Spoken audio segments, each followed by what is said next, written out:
gets dark, evening passes, of course.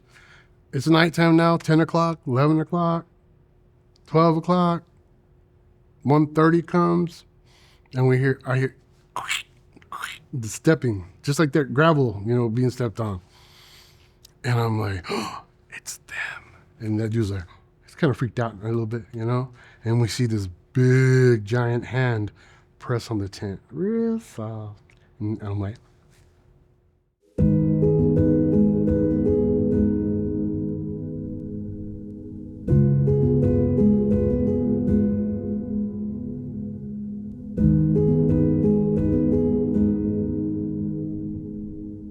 hello, I'm Jesus Payan Jr., and mostly known as Breaking Bad's Gonzo. And I've seen a Bigfoot, or two or three. It began in 1980 in England. My mom had a book called Arthur C. Clarke's Mysterious World. And inside that book, I may not have been able to read it yet, but I sure looked at the pictures a lot. And inside there was pictures of Bigfoot, the Yeti, those footprints in the snow with the ice pick next to it, Loch Ness Monster and UFO stuff. And a year later, my mom and dad decided they wanted to go to Scotland. My dad was stationed in England at the time, Air Force. And we put extra gas tank on my dad's truck, and we drove to Scotland. I was 5 years old, going on 4.5, 5. And we spent 2 weeks in the Loch Ness looking for the Loch Ness Monster. But we didn't find the Loch Ness Monster, so we scooped up some water from the lake, and I'm hoping there's like some Nessie poo or something in there to prove that we went. After that, anytime I was at school, there was book fairs of any sort, anything that was cryptid related, UFO, alien, anything, I'd always buy them. And up until, I would say, 2000, it was all just related to research and kind of equally into all the different cryptids and mysterious things. And then my mom, she ended up getting a job with the forest department, and my sister got a job as a police officer at the same time in the same town. We moved to Ruidoso and got a cabin, and one day we went to Walmart, came home and heard Bigfoot scream or do a call. And it was a long, high pitch, sounds like if you were going 100 miles per hour on a really straight road and you just slammed on your brakes and it skidded for a good 30 seconds. And the whole forest shut up. The birds, the bugs, everything was just like a switch was turned off, and it was just so eerie. And about 10 seconds later, it happened again, same sound. And my mom was like, "It's Bigfoot." And I was like, "I hope so." And I ran inside the house and jumped on the internet and looked for audio vocalizations that had been recorded, and I found one that matched. And from that point forward, it went from just book research. The internet wasn't quite as prolific as it is now in 2000. Everybody was already, just getting over Y2K, everything's going to crash.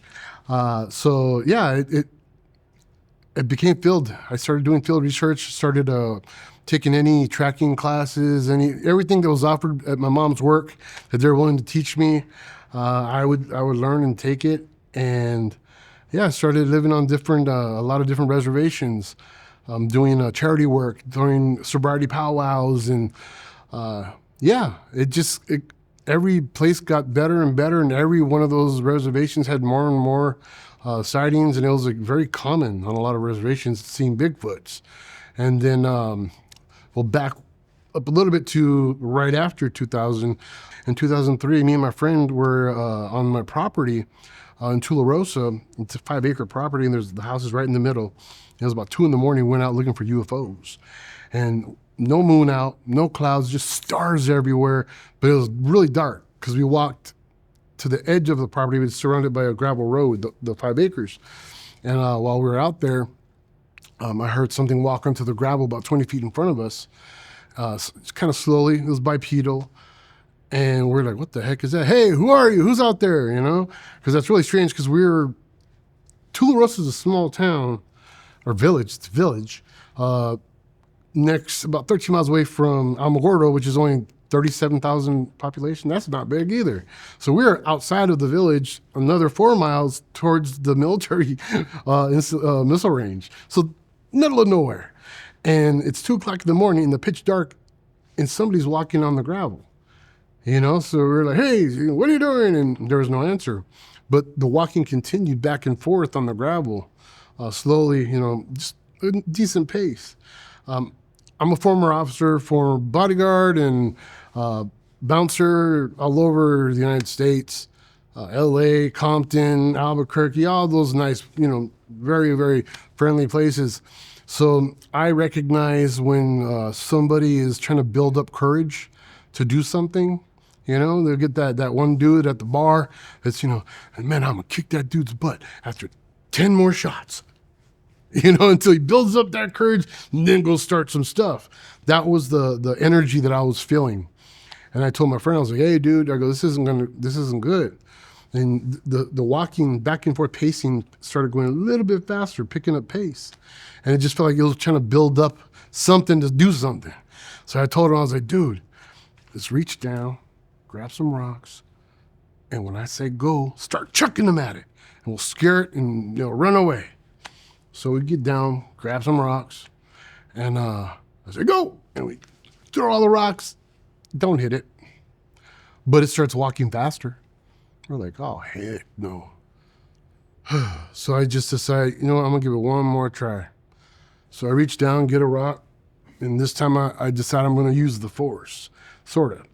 I close my eyes, even though it's pitch dark, and I just close my eyes and I was listening to the sound, going back and forth, and woo, chucked the rock as fast as I could. It zipped, zip, and hit it. Whack, wah! It screams, and me and my friend were like, ah, scream too, and we're like, run! So we take out running towards my house, and at the time I weighed probably close to 400 pounds. So me at my top speed, which I thought was like the Flash, was about 3 miles, 4 miles per hour, and my friend, he was in decent shape, so he was way ahead of me. He was leaving me for lunch, and yeah, we're running, and we get close enough to the house to where the floodlight in the backyard started. We could start seeing light, like where we were, just slightly. And I looked to my left, and at the time I didn't think, hey, that's a Sasquatch. At the time I looked to my left, and I see this hair-covered, individual running on all fours, and turns his head, looks at me, and shows me its teeth. And that scared the living bejesus out of me, so I start running even faster. So now I'm up to like 4.5 miles per hour. Not very fast. And I run up the back deck, and this, now I know it's a juvenile Sasquatch, runs up to this side and tackles the deck, hits it. And we're like, oh crap, and it runs around the other side and does it again. And I'm fumbling with the sliding door. I can't figure out how to open the sliding door because we're so scared. And finally get it open and run inside and close the curtains. We ain't trying to see what it, see this thing. So that was my first physical encounter with one. I was throwing a rock at it. But yeah, that was the only time I've ever felt any animosity, anger from one of them. If it wanted to, it could have killed me easy, But I think that it was, because we're in the pathway of, now I know where I don't want to call it migrate, but they travel up and down the mountain, down to the missile range, and then straight to El Paso, Texas, to the border between Juarez, El Paso, and New Mexico. And my house is right smack in the middle of that pathway, and they'll come down the mountain and go to the farms in that area, and go get some munchies. They like pecans and pistachios and goats and all kinds of stuff. So, yeah, it makes sense now that that's where it was. And it was just a teenager, just being a teenager, going out and messing with people, And then the fact that we were out in the middle of the desert at 2 o'clock in the morning, I'm sure didn't help. It's like, don't stick your hand in the lion's cage if you don't want to get bit. But yeah. I'd say that was my first official encounter with one. They can talk. Yeah. Bigfoots can talk.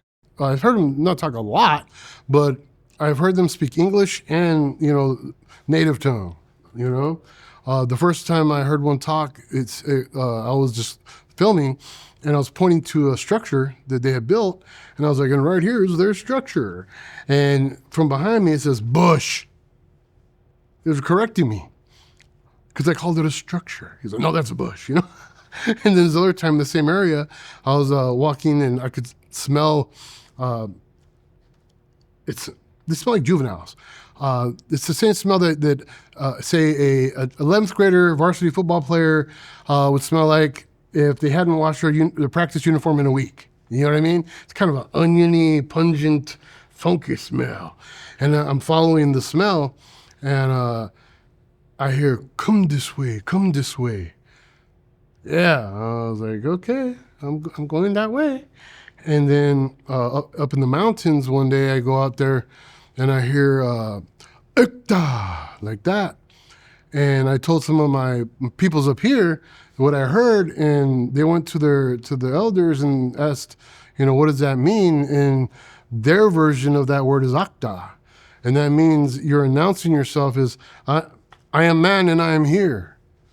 So it was telling me that it was there, So yeah, they definitely have a language. They're not just repeating, like a parrot does or something, It's to me, it's fascinating. I ain't worried about proving the Bigfoot's real, I swear. It's like, I know it's real. I got chased by one.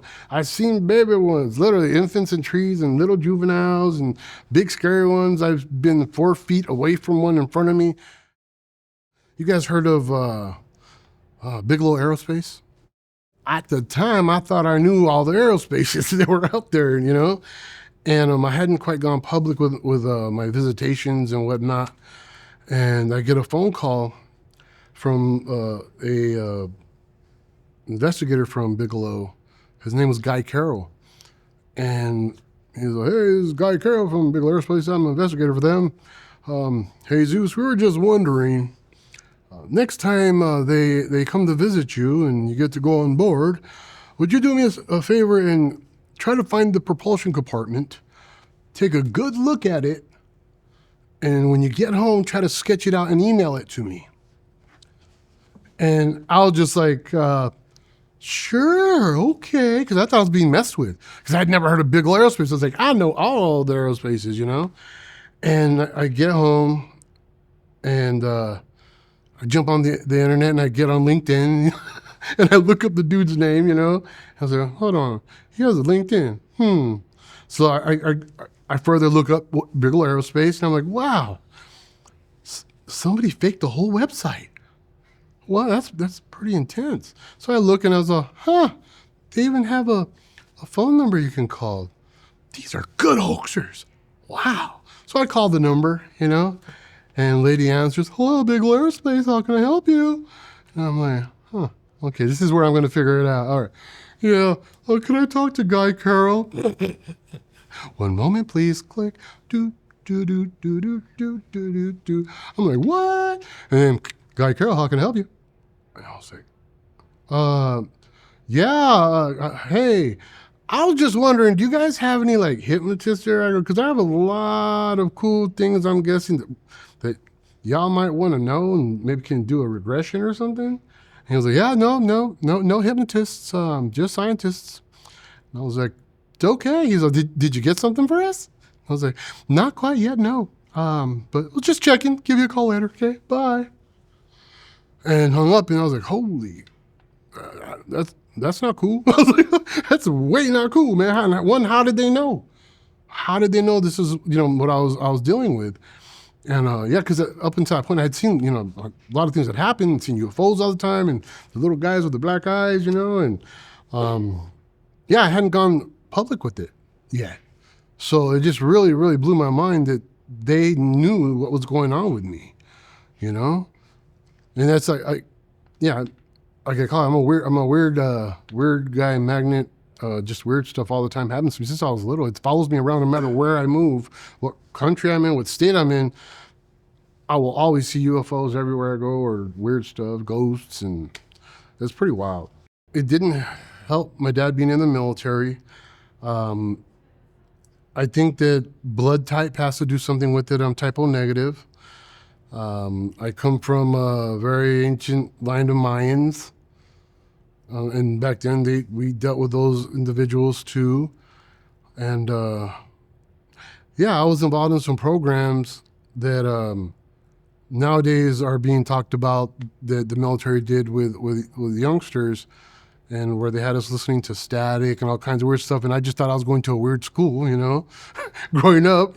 And it turns out now I'm finding out that it was something completely different, a whole different program that was, yeah, some of the military, their children were involved with. So me and Travis meet, right? And we do some conferences together, and eventually one year we're out having dinner, and I met his daughter too. Really, really interesting. Didn't know each other, but we knew each other. I think from a whole different situation, somewhere else. And yeah, we're having dinner, and dinner ends. We're in Albuquerque, and I go out to my car to leave, and I get this creepy feeling that I'm being watched, right? And I'm just like looking around, like I'm about to get jumped or robbed or something. It feels like somebody's watching me. And then I look up. In the clouds, there's a giant man standing in the clouds looking at me. I'm not kidding. I got a picture of it. I'll show you guys. And he's dressed in old-timey clothes, I just call it. He's wearing a vest. He has a long mustache and goatee, almost like an old Spanish-style hat. Yeah, you can see it. You can see all of it. It's really insane, the picture. And it's like, out of all the times that could have happened, I just had dinner with like 6 different abductees, We all ended up together. And yeah, that was this blew my mind that how many people I've met out there that the world just knows as, paranormal people and whatnot. But like we're all drawn together for whatever reason it is. We keep on running into each other. And sometimes we've seen each other while we've been gone, I'll just say, before we meet each other in person. I told the story, his name is D. Grag. He died a while back. He was a MUFON investigator. And I told him about my case, and he didn't want to put my name in his book, and he called it The Mayan Connection, and but told my story like that. And I had never told anybody about his daughter, us meeting before, because I had seen her before on ships. And I remember distinctly, meeting her on the ship, and ended up getting a friend request before me and her dad met. Okay, got a friend request on Facebook, and she's like, she was an actress, trying to become an actress, and I already had done Breaking Bad and all these shows, and she's a real sweet girl. And she was married at the time and has a little boy, and I was just like, man, that's that girl.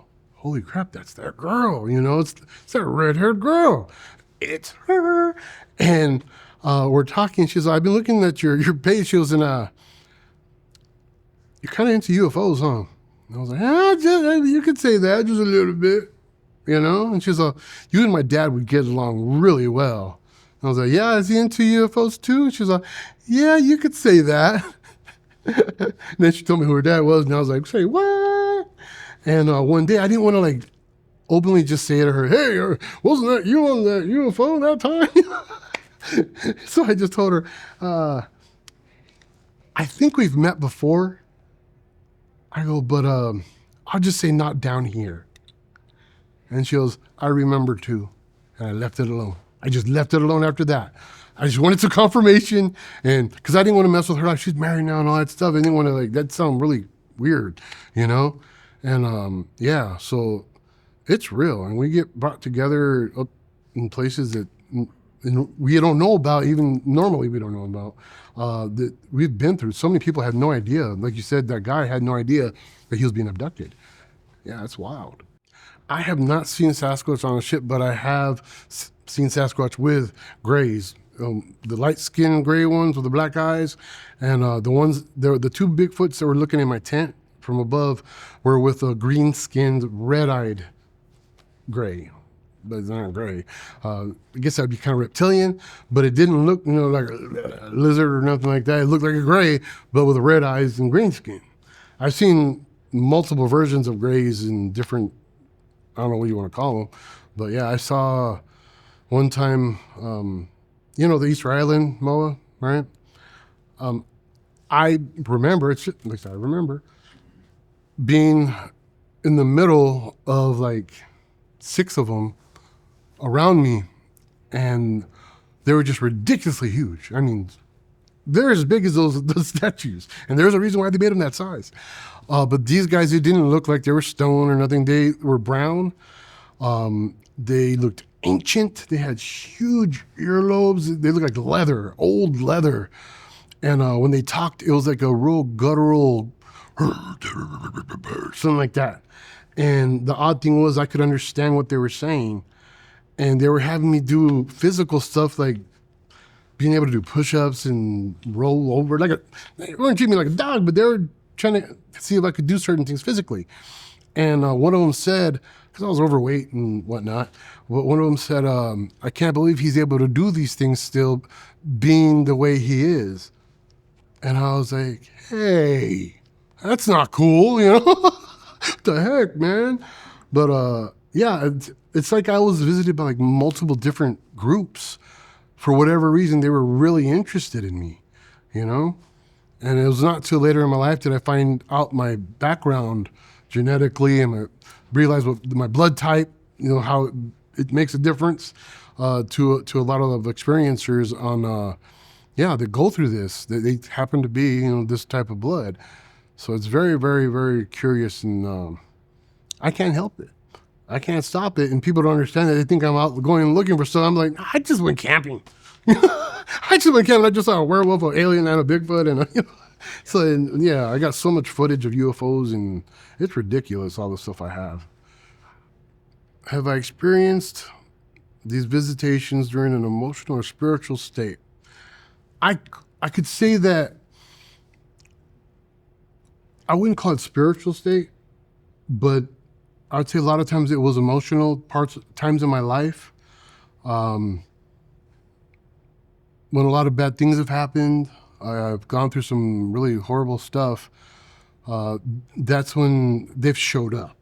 Now, seeing them and like them flying around and whatnot, that's like that happens a lot, whether I'm in a good mood, bad mood, or anything. I'll say that one time a visitation caused me to become spiritual. I didn't know why they were bugging me, bothering me, wasting their time with me. And like they were really messing with me. I had just moved to El Paso, Texas. And they were showing up in my room every night. And they were looking in my windows. I'd go, you know, had that heebie-jeebie feeling, and I'd open their blinds, and there was a big black eye looking back at me. And they were letting me remember more and more and more. Because, you know, a lot of times you don't get to remember. They don't let you remember anything. And I kind of like, I was starting to freak out now because they were showing up in my room, doing the whole sleep paralysis thing, but I wasn't asleep. Sitting in the corner of my room one time, a little gray, and it happened so often that I was trying to be like smart. And I went and bought a curtain and put a curtain there in the corner. I was like, ha ha, I ain't gonna see it now. But it made it worse because I got to see the little fingers grab the curtain and pull it to the side. And then they would come to my bed and grab me by my ankles, and I'd get to feel them pulling me off of my bed and running up and down my hallways. And one day I couldn't take it anymore, and I sounds corny, but I looked up to the sky and I said, what do you want with me? I am just a lowlife bouncer at strip clubs, you know, I smoke this, weed and stuff, and I'm just a bad dude. The world hates me for who I look like and what I represent, you know, and it was very emotional. I yelled that to the sky, and I heard, this, the few times I've ever heard a voice, you know, I know people talk about mind speak with Sasquatch and all these things. This was the first time I ever heard a voice that wasn't mine. And it said, I said, what do you want with me? What the heck, man? I was upset. I was like, I'm a piece of crap, man. You're wasting your time. And it said back to me, your mission, which I thought was weird. Your mission is to remind humans how special they are and who God really is, which I didn't expect to hear because I'm just seeing aliens. Like, what the heck does that have to do? And how am I supposed to tell everybody? It was 1999. I wasn't an actor yet. I didn't have a presence anywhere, online or anything. I was just like, how am I supposed to do that? It makes no sense. And one thing after another just started happening in my life that didn't make any sense. I had a certain rush of knowledge of ancient history. Got a job at a natural history museum. Was able to tell the docents every single background of anything in their museum. And they gave me a job I ended up teaching. Yeah, and later I kept on trying to teach like UFOs in the Bible, and I didn't know where to go, how to do it, What am I supposed to do? And I finally, one day I go, Lord, it's not working. I'm trying, nobody cares. I'm on a soapbox, yelling, soapbox yelling at the top of my lungs. And I get maybe 4 or 5, retiree, elderly people that will come, with their coffee and listen to me for a little while, and then that's it. And I said, if you really want me to tell the world these things, because it's been about 5 years at this point, been about 5 years since I heard that. I said, I need to be in movies, on TV, be on the internet, be on the radio. If you can't want me to tell the whole world, that's the only way the whole world's going to hear me, So I decided I'll be an actor because I was still being stereotyped. I know the way I look, I put makeup on here so people get all freaked out, tattoos and stuff. And I decided, I'm going to be an actor. Hollywood should love it. I'm a giant cholo. They ain't got giant cholos in film. They're all normal sized little Mexicans. Like Danny Trejo's, none but love for you, brother. When he was like younger, I guess in his 30s, 40s, he was 5'6". Now he's like 5'4", because he's shrinking. But so yeah, it's all angles. Like Tuco in Breaking Bad, whenever I would do a scene with them, they had to put him on an apple box to stand next to me, to somewhat be like to hear to me, or they'd have to stagger us, and I'd be way in the far back, and it looked like we're all standing next to each other, so I'm not towering over people. So I told my folks, I'm like, yeah, Dad, I'm gonna be an actor. And he was like, you're 30 years old, get a job. Get a regular job, you got a kid now. It's like, no, seriously, I'm gonna be an actor, okay? And he goes, you got 30 days to become an actor in a movie, or you have to come and work for me. Now after he retired from the military, he was the director of the sanitation department for one of the villages there. And he said, you cut off that stupid goatee and you come work for me. I ain't giving you no breaks. You start at the bottom and get a regular job like a normal man should have. And I was like, 30 days? And he was like, 30 days. So on the 20th day, I got a movie, but as an extra at first, but I told my dad, oh yeah, it's a speaking role, and I show up, this is really relevant to the whole story, trust me. I show up on set, they tell me that, we're going to be a leader of a gang, and I got a couple young gang dudes with me. We're supposed to be in East LA, it's in Albuquerque, and I show up to the wrong side of the set. I ain't never been on no set before, it was my first time. So I ended up going where the star trailers are, I didn't realize that was the wrong place. And the set, the first AD comes up to me, he's like, who are you? What do you want? And I was like, dude called me, I'm the bad guy, I'm the leader of a gang. He's like, makes sense, come with me, right? So I go with them, and he takes me to a star trailer, and I'm like, wow, extras get treated good. This is cool. So I go in my trailer and I'm just chilling, and I get bored after a while, and I'm sitting on the steps, and Steven Seagal's over here playing a guitar with his black German Shepherd, and 2 of the other stars come out. And Jaden York, he was in the Gridiron Gang. Him and his friend walk up to me and they're like, hey, what's up, bro? And he's like, what part are you playing? I was a leader of a gang. They're like, makes sense. And I was like, And they're like, hey, man, can you rap? I was like, I could beatbox. They're like, let's go to my trailer. We're going to go freestyle. And I was like, cool, man, So we're in this trailer now. I'm beatboxing. They're freestyling. And you hear whack, whack, whack, whack on the door. And he opens the door, and it's the first AD. And he's like, you, come here. And I was like, yeah, what's up, man? And he was like, you lied to me. You are not Danny Trejo. And I was like, I never said I was Danny Trejo, dude. I just said I was a leader of a gang. Dude called me on the phone. And he was like, come with me. And he takes me to the right part of the set where now Steven Seagal had went over there. He's over there now kicking the crap out of some dude in the square in the, place. And it looks like he's beating up little kids because they're normal sized Mexicans. He's 6'5", And I see this this dude and the little old lady, and they keep on saying, where's our Jesus? We need our Jesus. And I'm like, nah, they're not talking about me. I'll just stay quiet, and do with all the other extras here. And they said it 3 more times. So finally I was like, oh, what the heck? So I walk up to him and I go, hey, I'm your Jesus. And they're like, you're our Jesus? I was like, yep. Can you fight? I was like, got jumped last night. I wasn't lying. I got jumped last night at a party. See any marks? By 3 dudes, And the guy goes, we didn't mean for real. Can you pretend? I was like, oh, yeah, I'm sure I could pretend.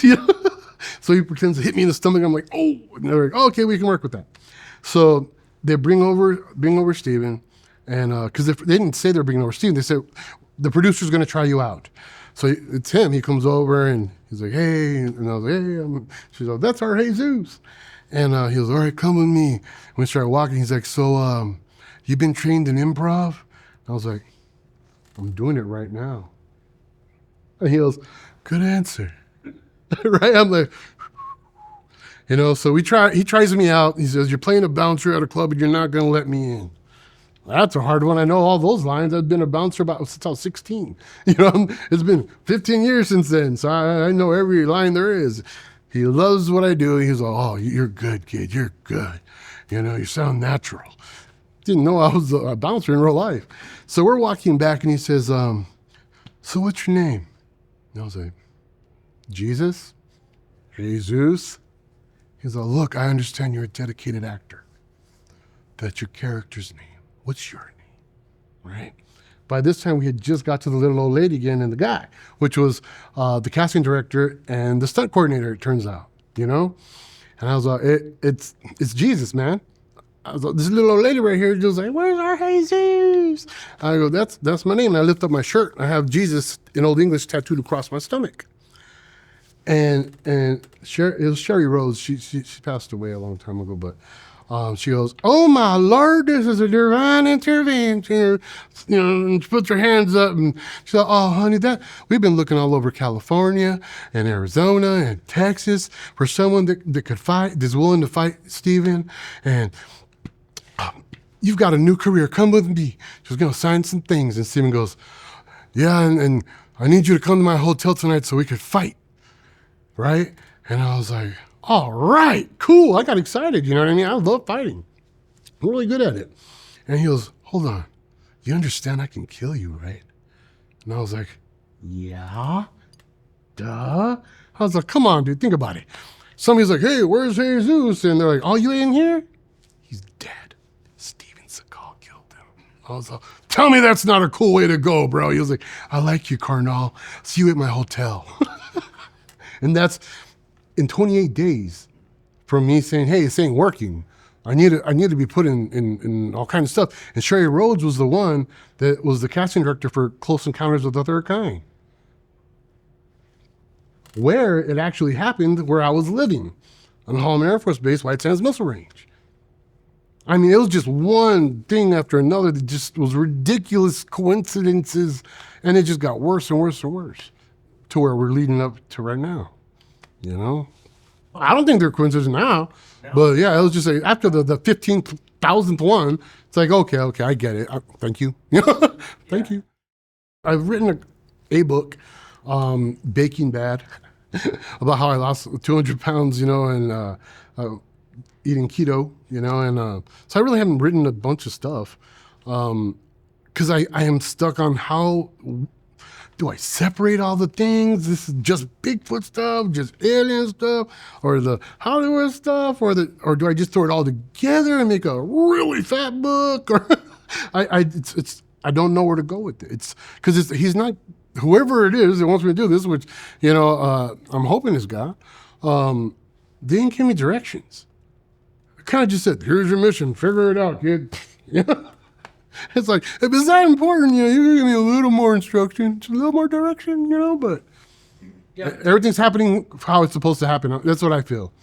Even though it seems like I don't know what's going on, I don't plan this stuff, it just seems to happen. What I tell you is true. I have no reason to make this stuff up. I'm already famous. I could actually be doing the opposite and damaging it. My fame, which I don't care about. I'm just living and sharing what I've experienced, and I hope I'm doing the right thing and doing what they've asked to let you know how many people in the world are very important, regardless of what country we're from or any color or any of that stuff. We're all humans for the most part. And we're all special. We all deserve the right to live and, enjoy our lives and live them out, you know, the right way. And I believe that God's real. And for me, Jesus is my God, you know, and his daddy too, you know, the Holy Father. So I hope I'm saying what I'm supposed to be saying. It's not being made up, and I will testify to that in front of Congress. With Sasquatch and feeling their love, and like a lot of people, they do say that a lot of them do care about us. But from my research and my experiences, I think the Sasquatch are very, very much like us humans. And some of us humans are really, really, really bad people and hate ourselves, hate humans, eat humans, kill humans. I'm talking about humans right now. So there's Sasquatch out there that are nice. There's like the hippie ones that are all about love, and they'll help you in the forest. They'll defend you from a bear. If you get lost in the forest, they'll help you get back to your campsite. And then there's some that hate us, like they're holding resentments for maybe being banished at one time and not supposed to be mingled amongst men, you know, like some ancient stories we've heard.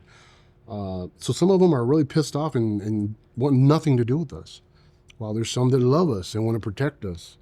For me personally, except for that first incident where that one, you know, was pacing and chased me, when they're around, I don't feel scared. I don't feel anger. I feel at home. I feel comfortable. I don't feel like I'm being judged. I'm not the big guy when they're around, so I don't have to worry about them feeling intimidated by me. I'm at peace when I'm around them. It feels like I'm with family, you know? And I like visiting them. And I guess that's part of my unorthodox style of Bigfoot hunting. I hunt with a camera. And I go announce myself when I go out to visit them, or I'll bring a giant box of 50 pounds of bananas or apples, you know, to feed the whole tribe. Not just, here's one, you know? And I call out like, hey, what's up, guys? It's Jesus. What's going on? Whoop, whoop. You know, and let them know I'm there. I'm not trying to fool them and say, oh, I'm trying to do a Bigfoot call. No, I let them know I'm here, and I know you're here too. And they seem to come around and hang out, and they've let their children be around me, not climbing on me, but, you know, that's a lot of trust. That's, you know, they understand that I'm not there to harm them, and that I'll talk to them. Yeah, like that night, I haven't added this part to the story. It was for a long time that I didn't tell anybody about the green skin, red-eyed guy at the end of them looking at my tent, because people, you know, at the time when that was in 2017, it wasn't quite as accepted, the whole alien and Bigfoot thing. So I was like, you know, I'm just gonna leave that out for now until I feel comfortable letting people know about that part, and I got a picture of it. And now I'm just like, whatever. It's part of the story, you know, my experience. So, yeah, I don't question it no more. And when I need to tell, if I'm supposed to share all this with the people, for whatever reasons that I have to share it with, I'm giving it to you raw. You get everything now, because you can't tell half truths. You're gonna tell the truth. Tell the truth, the whole truth, and nothing but the truth, you know? I'm doing a tattoo one night on my friend, and he invited one of his friends because his friend like Breaking Bad, and he didn't believe in Bigfoot. So he wanted to tell me to my face, "You're crazy. Bigfoot don't exist." He said that he collected antler sheds in our mountains here, and he said, "I've been doing this for years, and I know them mountains up and down, left and right. And I ain't never seen no stupid Bigfoot stuff. I don't believe you." And I was like, "That's fine. That's okay." I go, "But one day when you got some time, come with me out there." And I go, "Let me show you some things that if you can't explain them, that humans did it. You give me the benefit of the doubt, they might be real." He was like, "One day." And I was like, "Cool." So that one day came about 6 months later, and he said, "Hey man, you want to take me out or what?" And I was like, "Sure, let's go." There was no planning, there was nothing. It was just literally a phone call. Let's go, because the area that I researched the most is about a 20-minute drive from my house. Not that far. I didn't tell him where we were going, so he couldn't tell nobody, "Hey, show up here and go woo," or something like that, you know? So we go out there and I show him tree structures and trees being braided and upside down trees and giant X's and all this stuff, and he still wasn't impressed. Not at all. I was like, okay, so how about we try some tree knocking? So knock, knock, knock. And listen, and we hear back. He's like, I was like, He's like, "Do it again." So, right. Tap, tap, tap. Tap, tap. They do it back, coming from up the mountain. And now he's just like fascinated now. You know, that was the thing that did it. And he's looking with the binoculars up the mountain, trying to see if he sees a Bigfoot up there with a big stick, you know? And he turns to me, he goes, Can we camp here tonight?" I was like, "You understand that they live right here and they got children and they're really big and they go pop your little head off?" So, you understand that, right? He was like, "I got a brand new tent, man. I got a brand new pop-up tent in my truck right now." He's like, "Come on, let's camp." I mean, he's just excited, right? So I'm like, "All right, dude, let's do it." So we go set up camp and I call out to them. And I go, "Hey, what's up? It's me, Jesus. Just came to say what's up. Whoop, whoop." I was like, "Come on down. Say hi." I go, "He doesn't believe you're real." And the dude looks at me like, "Come on, dude." You know, like, "You being silly." And he didn't understand. That's how I talk to them, you know? So tent is set up, gets dark, evening passes, you know, of course. It's nighttime now, 10 o'clock, 11 o'clock, 12 o'clock, 1:30 comes, and I hear the stepping, just like that gravel, you know, being stepped on. And I'm like, "Oh, it's them." And that dude's like, he's kind of freaked out a little bit, you know? And we see this big, giant hand press on the tent, real soft. And I'm like, right? And he's just like, freaking out a little bit, just a little bit more now. And then the hand raises off. And I'm sitting here by the zipper and he's on this side of the tent. And a big giant arm reaches under the tent and knocks him over. And like it'd be like, I'd say the size of my leg. Okay? That's how big the arm was. And in my mind, if your arm's all the way pushed into the shoulder, your face is right here. So if there's a Bigfoot reaching under my tent, that means his face is right there. And I got the flashlight and I shined it where his head should be. And I went, "No, bad Bigfoot." And it pulled his arm out. And my friend's like on the floor and he's like, "Did you just scold a Bigfoot?" And I was like, "Well, yeah, I ain't gonna yell. It'll beat the crap out of me, dude." I was like, "Pfft." You know, I don't think that was what he expected me to say. And he sits up and he's like confused now. And then we hear the top of the tent getting messed with. And he looks up and he's like, "I could see its nose. I can see its nose. I can see its nose. I can see," I mean, he's starting to panic, you know? And I'm like, "Yeah, oh, cool, huh?" At my angle, because of the mesh, you know, for the vent hood, like if you ever look at a screen door, you can see right through it. But if you get to the side of the screen door, looking at it this way, it turns solid. You can't see through it. So my angle I couldn't see them, but I knew what was happening. I knew it was out there, you know? And I was just like, ha ha, you know? I told you they're real. And he wasn't feeling that way. He's just looking up and he's starting to panic. And he gets to the point where he's really going into a full panic. And I shine my flashlight at where their face is. I thought there was just one, where their face should be. And I told him, stop it. He's freaking out, man. That's enough. They kind of, I guess they back off, right? And he's just upset now, just upset. And they walk around the tent until about 4 o'clock in the morning. And I'm talking the whole time to them and bring up, Enoch and some of the rules Enoch had. And I told him, I go, I know. I go, and I probably could talk to some of them people. I go, and you all know that. Because they can sense, certain, well, just like the old story, fee, fi, fo, fum, I smell the blood of an Englishman. They can smell DNA. They can tell if you've got a bloodline to wherever. And I put some oatmeal cookies out the door, just to be like, here you go, guys, it's cool, man, just eat some cookies or something, They didn't touch them. Morning comes, we go outside, and there's a big old disturbed area where the arm went under the tent. And he tells me, man, you can have my tent, bro. He was like, I'm never coming back to these mountains ever again. Never spoke to me again. Since 2017, never spoke to me again. Wants nothing to do with me.